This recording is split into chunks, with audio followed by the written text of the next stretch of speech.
We're highlighting Dolores Huerta, a leader in labor and civil rights. Dolores has visited the state multiple times, putting an emphasis on her journey and Wisconsin farm workers.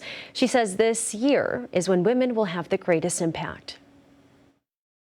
UW-Madison data shows state farms have depended on migrant workers since the early 1900s. Wisconsin is home to more than 5,000 immigrant workers, and for more than 40 years, civil rights advocate and co-founder of the United Farm Workers, Dolores Huerta, has been fighting for a change. More than ever, we need more women in leadership, and I always like to quote Coretta Scott King, who said that we will never have peace in the world until women take power. And she says women have a larger impact than some may think. People don't remember this, but even Social Security, when it was first enacted, was really pushed by the then, I believe she was Secretary of Labor, Frances Perkins. The pandemic has been a whirlwind for many.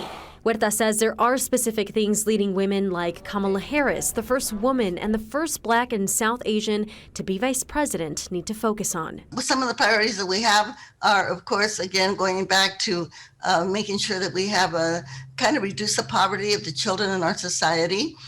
Making sure that we keep reproductive rights for women. Huerta says perhaps the most important one is education. We have to start teaching our children about slavery and about racism. We know that we have to include the curriculum in our educational system, the real history of the United States of America, how this country was formed, the fact that it was a brown country to begin with.